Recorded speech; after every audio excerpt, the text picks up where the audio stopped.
Bonjour, je suis Gaël Châtelain, bienvenue sur mon podcast Happy Work, le podcast qui va vous parler de bien-être au travail et surtout de la manière dont vous allez pouvoir l'améliorer chaque jour. Cette semaine, je vais essayer de vous expliquer pourquoi nos défauts sont nos meilleurs atouts professionnels. En tout cas, je vais essayer de le faire. Une étude menée par des chercheurs de l'Université de Lausanne en Suisse en 2017 montre qu'au-delà d'un certain quotient intellectuel, 120 pour être très précis, les capacités à diriger allaient diminuer régulièrement. En gros, plus vous êtes intelligent, moins vous seriez apte à diriger, et ce pour deux raisons essentielles. La première raison, c'est que les gens très intelligents auraient toutes les peines du monde à se faire comprendre et à simplifier les tâches. Et la deuxième raison, c'est que ces petits génies, supérieurement intelligents, auraient du mal à comprendre que les autres puissent avoir des difficultés car, pour eux, il ne semble y en avoir aucune.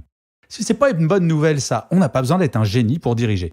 Bon, certes, sans dire qu'il faille être décérébré pour être un manager, cela donne de l'espoir quant à nos défauts. Et c'est tout le sujet de ce podcast, car je crois profondément que ce sont ces défauts, ceux que nous avons, qui sont nos meilleurs atouts professionnels. Je vous l'accorde, le sujet est un tantinet provocateur. Mais pourtant, je suis sincère quand je l'ai choisi. Depuis que nous sommes petits, le culte de la perfection, notamment à l'école, fait partie de notre quotidien. Dans les magazines, surtout à partir du mois de mai, vous aurez remarqué, il nous est expliqué comment retrouver un corps de dieu ou de déesse en moins de 15 jours sans faire d'efforts tout en picolant du rosé et en mangeant des olives. Être parfait, la belle affaire.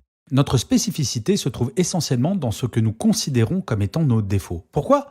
Parce que depuis que nous sommes tout petits, pour la plupart d'entre nous, notre rêve est d'être identique, ne surtout pas être différent pour surtout pas se faire remarquer. Vivons heureux, vivons cachés.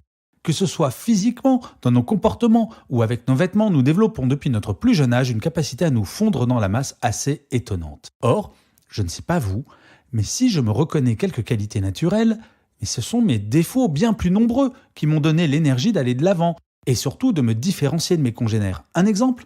Alors, je vais vous livrer un petit secret. Très objectivement, aussi loin que ma mémoire remonte, je suis une énorme feignasse. J'ai toujours préféré ma vie privée et la détente à mon travail, tout du moins quand j'étais cadre dirigeant en entreprise.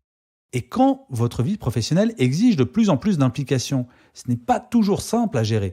Résultat, je ne suis plus en entreprise et je gère mon temps comme bon me semble.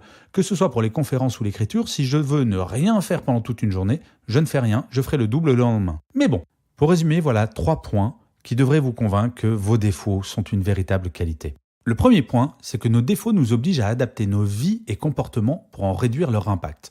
Le problème n'est jamais d'avoir un défaut, mais seulement de ne pas en avoir conscience. Par exemple, j'ai rencontré certaines personnes qui parlaient trop, beaucoup trop, notamment en réunion. Leur intelligence devait, selon elles, se mesurer au nombre de phrases et de mots sortis. Prendre conscience de ce défaut oblige à se faire violence pour se taire et, de facto, écouter beaucoup plus attentivement les autres. Je crois profondément que c'est en essayant de se dépasser que l'on devient meilleur. Si vous êtes bon à la course, vous n'aurez strictement aucun mérite à courir un 100 mètres. Si par contre vous êtes unijambiste et que vous devenez champion paralympique, cela forcera un petit peu le respect tout de même. Finalement, ce sont ces progrès et notre capacité à nous dépasser qui peuvent devenir motivants. Il ne s'agit pas d'essayer de se dépasser chaque jour, cela serait épuisant bien sûr, mais savoir sortir de sa zone de confort de temps en temps, rien que par curiosité, je vous assure c'est pas mal. Qui sait, en le faisant, vous découvrirez peut-être un talent que vous n'imaginez pas avoir. Le deuxième point, c'est que nos défauts, bien plus que nos qualités, sont le vrai nous. Notre culture judéo-chrétienne a tendance à nous faire culpabiliser sur nos imperfections. J'ai toujours trouvé ça profondément injuste. Par exemple, et je vais encore vous parler de ma petite personne, je suis d'une ponctualité maladive, c'est dans ma nature. Je n'ai absolument aucun effort à fournir pour être à l'heure. Ça, c'est l'image que je donne. Mais si je reprends ma fainéantise que j'évoquais un tout petit peu plus tôt, vous n'imaginez pas le nombre de fois où j'ai dû me lever à 4 heures du matin pour écrire un article ou faire un podcast, ça m'est arrivé, que je devais livrer le matin. Tout ça parce que j'ai eu la flemme le jour précédent de m'y mettre. À votre avis, qu'est-ce qui me rend spécifique, vraiment différent de mon voisin ? Le fait d'être à l'heure ? Ou bien d'être prêt à dormir 3 heures pour me payer le luxe de ma paresse ? Le troisième point, pourquoi est-ce que c'est un atout professionnel ? Une entreprise, qu'elle soit privée ou publique, se construit grâce au travail de toutes et de tous. Si nous étions tous clonés, le niveau de créativité serait pathétiquement bas.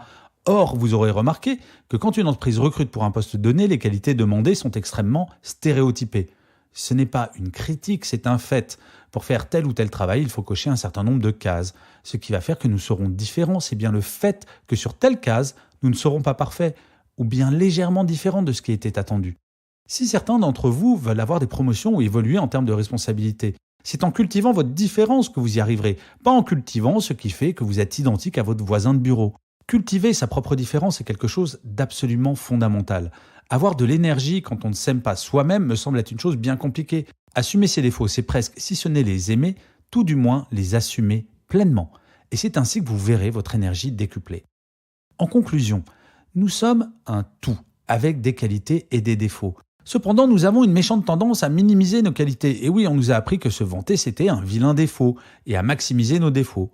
C'est un juste équilibre qu'il faut trouver afin de ne pas être aveuglé par nos qualités, ni être paralysé par nos défauts.